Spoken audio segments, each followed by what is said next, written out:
नमस्कार, बालाघाट न्यूज़ देख रहे हैं आप। मैं हूं यमलेश वंजारी। सामाजिक क्षेत्र में अक्सर कम काम करके दिखावा ज़्यादा करने वाले लोग मिल जाते हैं, लेकिन कुछ लोग ऐसे भी हैं जो अपना काम खामोशी से करते हैं और बहुत कुछ करने के बाद भी दिखावा नहीं करते हैं।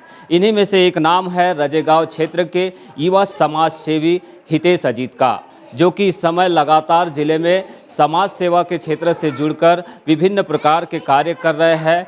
उन्होंने ज़िले में लगभग 4 आंगनवाड़ी केंद्रों में अब तक बिजली के कार्यों को बिजली के सुधार कार्य सहित वहां पर अपने व्यक्तिगत तौर पर बिजली कनेक्शन भी लिए हैं और साथ में वहां पढ़ने वाले मासूम बच्चों को समय समय पर कापी, किताब, पेन और अन्य पाठ्य सामग्रियों के माध्यम से मदद कर रहे हैं। ऐसे ही युवा समाज सेवी इस समय हमारे साथ देवगांव के आंगनवाड़ी केंद्र में मौजूद है। इनसे हम चर्चा करते हैं, समझते हैं कि किस तरह की उन्होंने प्रेरणा ली और अब तक उन्होंने जो कार्य सामाजिक दायित्व के तौर पर निभाया है उससे वो आगे और क्या कुछ करना चाहेंगे और इस कार्य से उन्हें कितनी कुछ प्रेरणा मिलती है। मेरा नाम हितेश अजीत है। मैं अगर आंगनवाड़ी की बात करूं तो चूंकि मेरा घर रजेगांव में है, मेरे पड़ोस पे एक आंगनवाड़ी केंद्र है, तो मेरा वहां से गुजरना हुआ तो देखा था कि एक मैडम बाकायदा कुर्सी में बाहर आंगनवाड़ी की बाहर बैठी हुई थी और फिर मैंने देखा कि वो किसी तरीके से यानी बेसुध टाइप थी। तो मैंने उनसे पूछा कि मैडम कैसा कुछ अच्छा नहीं लग रहा। तो उन्होंने बताया कि सरकार की तरफ से आंगनवाड़ी केंद्रों में लाइट और विद्युत की व्यवस्था नहीं है, इस वजह से गर्मी की वजह से थोड़ा सा चक्कर जैसा महसूस हो रहा है। और साथ ही साथ बच्चों के बारे में पूछने में बताया कि बच्चे आते ही नहीं, नौनियाल बच्चे, छोटे छोटे बच्चे 1-1, 2-2 साल के, गर्मी बेतहाशा होती है अप्रैल मई की गर्मी, उसके साथ उनको आने में फिर लेंटर का मकान होता है। तो ये सब परेशानियों को उन्होंने जब बताया तो मुझे लगा कि नहीं, मैं इनकी मदद कर दूँ। आप ये बताएंगे कि अब तक आपने कितने आंगनवाड़ी केंद्रों में अपनी ओर से व्यक्तिगत तौर पर मदद पहुंचाई है और किस तरह की मदद आपने पहुंचाई है? मैंने रजेगांव आंगनवाड़ी और ग्राम कोहका के आंगनवाड़ी में खुद के कनेक्शन, खुद के फार्म से मैंने कनेक्शन विद्युत मंडल जाके उसकी निर्धारित शुल्क पटा के मैंने वहाँ कनेक्शन करवाया है। वहाँ पर बिजली फिटिंग करवाई, वहाँ पर फैन देने का काम करा है और वहाँ के बच्चों को पाठ्य पुस्तक के रूप में काफ़ी, पेन और अपने जन्मदिन में मैंने उनको मिठाई खिलाकर बाकायदा जन्मदिन मनाने का प्रयास किया। उसके अलावा चूँकि अभी वर्तमान में जल जीवन मिशन के माध्यम से हर आंगनवाड़ी में कनेक्शन दिए जा रहे हैं, तो मैंने पता करा कि कोहका में, क्या देवगांव में और बगड़मारा में कनेक्शन तो थे, लेकिन यहाँ पर फैन की व्यवस्था नहीं थी, इलेक्ट्रिसिटी बोर्ड की व्यवस्था नहीं थी। तो वो सब मैंने अपने निजी वैसे इनको करके यहाँ सुविधा देने का काम किया है। चूँकि आज आपका जन्मदिन भी है, तो जन्मदिन के ऊपर हम देखते हैं कि जिन युवाओं का अक्सर जन्मदिन होता है वे अपने दोस्तों के साथ में पार्टियां करते हैं या फिर अन्य कार्य करते हैं, लेकिन आप एक सामाजिक क्षेत्र से कार्य कर रहे हैं। इस तरह की प्रेरणा से किस तरह का संदेश आप देना चाहते हैं युवाओं के बीच? मेरा संदेश, मैं देखता हूँ कि जनरल आज के युवा 2000, 4000, 5000 की अगर उनके पास पॉकेट मनी कहीं से भी जम गई, उनके पापा से जम गई या कहीं से भी वो कलेक्शन करके वो लोग जमा के बड़े होटलों में जाते हैं, नदी, झील, समुद्र, जहाँ जहाँ उनको व्यवस्था मिलती है वहाँ जाते, पार्टी करते हैं वहाँ वो, और व्यर्थ में वो पैसा खर्च करवा देते हैं।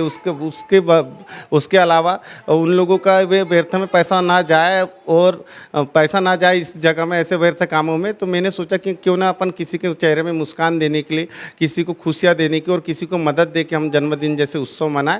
तो इन सबसे दूर, मैंने खर्चीली पार्टियों से दूर होके अपने दोस्तों की पार्टी ना कराती हूँ, मैंने किसी की मदद करने की ठानी थी और ये निरंतर मैं प्रयास कर रहा हूँ। सबसे पहले मैं आदिवासी अंचल गया हूँ, वहाँ पर मैंने अपने जन्म उत्सव में मैंने वहाँ पर लोगों को कपड़े से और क्या बोलते वहाँ पर पाठ्य सामग्री देकर जन्मदिन मनाया। उसके बाद मैं जिला अस्पताल गया, वहाँ मैंने अपने नेत्रदान करने गया। मैं वहाँ गया था कि बॉडी के जो आर्गन पार्ट्स है मेरे, वो मैं वहाँ पर डोनेट कर दूँ, दान कर दूँ कि किसी का जीवन मेरी वजह से बन पड़े या बच जाए, उससे बड़ी आदमी की उपलब्धि नहीं हो। तो जिला चिकित्सालय में इस तरह की व्यवस्था नहीं थी, तो उन्होंने बोला आप आई डोनेट कर सकते हो। तो मैंने जिला अस्पताल में जाके मैंने नेत्रदान भी कर चुका हूँ और अभी फ़िलहाल में मेरे द्वारा बगड़मारा और देवगांव आंगनवाड़ी केंद्रों में इलेक्ट्रिसिटी का काम और फैन का काम कर दिया गया है। कुछ साल पहले आपका नाम हेलमेट वितरण जैसे कार्यक्रमों से भी जुड़ा रहा। आप हेलमेट किस पर्पज़ से आप वितरण करते थे और अब तक आपने हेलमेट का जो अभियान चलाया उससे कितने लोगों को लाभ मिला और कितने लोगों तक आपने ये मदद जो है हेलमेट के माध्यम से पहुंचाई है? चूँकि मेरा गांव रजेगा और हाईवे से जुड़ा हुआ गांव है और मेरा घर भी सड़क किनारे ही है, तो मैंने देखा एक बार एक्सीडेंट हुआ था आज से 5-7 साल पहले, और एक्सीडेंट में एक व्यक्ति की मौत हो गई थी। डॉक्टर वगैरह से मैंने पूछा कि ये ऐसी मौतें कैसे, बस गिर गया बाइक से और मौत हो गई। तो उन्होंने बताया कि अगर इंजरी या जख्मी हो जाता है, अगर सर पर अगर चोट लगती तो आदमी के मरने के चांस बढ़ जाते हैं, और अगर हेलमेट रहा तो आदमी के मरने के चांस बहुत कम हो जाती है, अगर वो बाइक से, टू व्हीलर, दोपहिया वाहन से। तो उसी समय से सोचा कि यार हम लोग जब किसी की शादी, विवाह, जन्मोत्सव में जाते तो बड़े बड़े महंगे गिफ्ट देते हैं अपनी हैसियत के अनुसार, तो क्यों ना अपन अगर कुछ पैसे और ज़्यादा बढ़ाकर किसी को हेलमेट जैसी उपयोगी चीज़ दे दे, और अगर वो उपयोगी चीज़ दे दे और उसका जीवन बच जाए तो इससे बड़ी क्या उपलब्धि होगी। इसी सोच के साथ 7 साल पहले मैंने अपने एक मित्र डुलेस और असोले के शादी विवाह में मैंने उनको हेलमेट दिया, और उस चीज़ को जो शुरू करके चला, तो अभी तक मैंने कम से कम लगभग 100 हेलमेट लोगों के बीच में जन्म उत्सव में, शादी उत्सव में मैंने बांटने का काम किया। लोगों से भी मैंने अपील की कि आप भी बाकायदा अपने अच्छे उत्सव में, अच्छे कार्यक्रमों में, जब भी आपका खुशियों का पल आता है तो आप इस तरीके की मदद करें। तो जिले भर से कई जगह से बड़े अच्छे रिस्पांस आए। लोगों ने लांजी से लेके बालागढ़, वाराणसी, कई सारे लोगों ने हेलमेट देने का काम शुरू किया है, जो बड़ा सुखद है।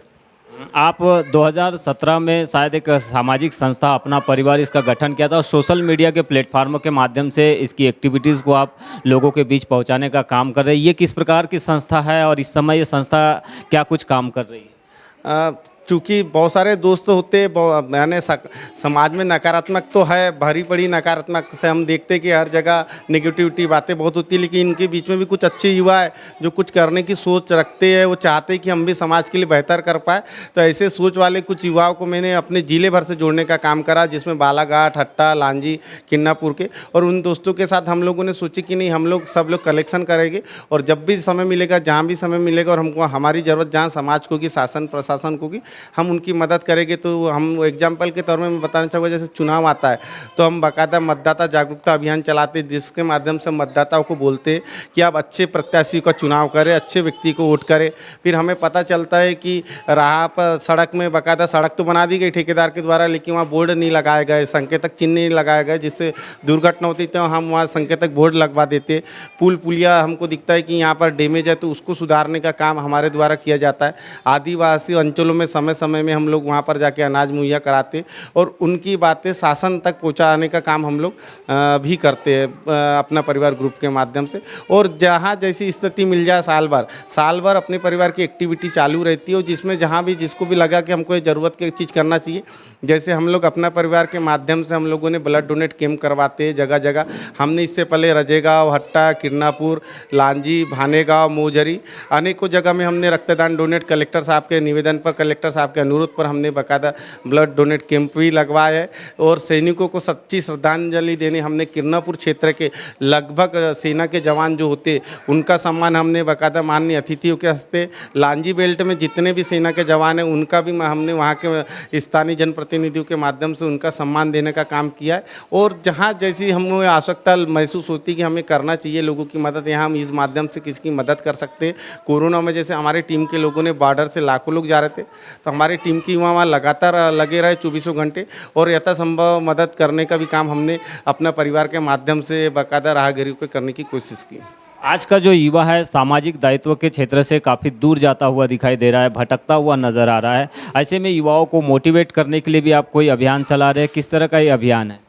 नहीं, हमारा प्रयास रहता है, हम स्कूलों में जाते हैं, मैं अपील करता हूँ, बड़े बड़े अफसरों को बुलाता हूँ, भारतीय सेना के लेफ्टिनेंट, कैप्टन, और विदेश में जो सेवा दे रहे हैं, ड्यूटी कर रहे हैं, जो भारत के निवासी, यहाँ के मातृभूमि में जन्मे लोग हैं, और बड़े अफसर हैं जिसको हम लोग आइकान मानते हैं अपना, जिनको सुनना पसंद करते, इन लोगों को बुला के हम उनके माध्यम से युवाओं को मोटिवेट करने की कोशिश करते हैं, उन्हें गाइड करने की कोशिश करते हैं कि आपके पास अगर कुछ देने लायक है समाज को तो आप दें, और सही दिशा पे काम करना शुरू करें, अच्छा काम करें, जिससे आपका, आपके समाज का और देश का भला हो। तो ये थे युवा समाज सेवी हितेश अजीत। इनका कहना है कि क्रिटिसाइज करने के लिए तो हर कोई आगे आ जाता है, लेकिन युवाओं को आज एप्रिसिएट करने की ज़रूरत है, उन्हें मोटिवेट करने की ज़रूरत है, और इसी दिशा में वे समाज सेवा से जुड़कर लगातार युवाओं के साथ ऐसे गरीब बच्चे जिन्हें वाकई में ज़रूरत है किताब, कापी या अन्य पाठ्य सामग्री की, उन्हें मुहैया कराकर ये समाज सेवा का कार्य कर रहे हैं। इस वक्त हम मौजूद है देवगांव के एक आंगनवाड़ी केंद्र पे, जहाँ पर अभी अभी हितेश अजय ने अपने जन्मदिन के अवसर पर यहाँ के बच्चों को कुछ कॉपी और पाठ्य पुस्तक से रिलेटेड सामग्री जो है वितरण की। वहाँ की आंगनवाड़ी जो कार्यकर्ता है मैडम है, उनसे हम अब चर्चा करते हैं कि सेवा से उन्हें क्या कुछ सीख मिलती है, बताएंगे मैडम। आंगनबाड़ी केंद्र चालू हुआ है तब से यहाँ पर पंखे की कोई व्यवस्था नहीं थी और हम लोग गर्मी से बहुत ज़्यादा परेशान थे। इसको हितेश भैया ने नज़रअंदाज मतलब अपने दिमाग में लिए और अपने जन्मदिवस पर हमारे आंगनबाड़ी में एक पंखा और लाइट की व्यवस्था कर दी। इनके हम आभारी हैं और इनका धन्यवाद से आभार व्यक्त करते हैं। सरकारी सुविधाओं से इतर व्यक्तिगत तौर पर कोई व्यक्ति जब ऐसे कार्यों में सहयोग करता है, एक सरकारी संस्थाओं को सहयोग करता है, इससे क्या कुछ संदेश जाता है एक आंगनवाड़ी कार्यकर्ता होने के नाते? आप बताएं। इससे दूसरे लोग भी इससे सीखते हैं और वो भी ऐसा करने की सोचते हैं ताकि उनका भी नाम सामने आए। क्या नाम आपका? श्रीमती निर्मला गोंदुड़े। तो श्रीमती निर्मला गोंदुड़े ये आंगनवाड़ी कार्यकर्ता है देवगांव में। इनका कहना है कि ऐसे कार्यों से निश्चित ही दूसरे युवा जो कि राह से भटक जाते हैं उन्हें भी प्रेरणा मिलती है और वो भी ऐसे अच्छे कार्य समाज सेवा के क्षेत्र में कर सकते हैं। तो कहीं ना कहीं निश्चित ही सामाजिक दायित्व में अगर कोई युवा अपनी भूमिका निभाना चाहता है तो वो कुछ न रहते हुए भी बहुत कुछ कर सकता है। इसी की सीख दे रहे हैं हितेश अजीत, जिन्होंने अब तक बालाघाट जिले में लगभग 4 आंगनवाड़ी केंद्रों में अपनी सेवाओं के माध्यम से अपने व्यक्तिगत तौर पर पंखे, इलेक्ट्रिसिटी और ऐसे कार्य करके समाज के युवाओं को एक नया संदेश दिया है। बालाघाट न्यूज़ के लिए यमलेश वंजारी।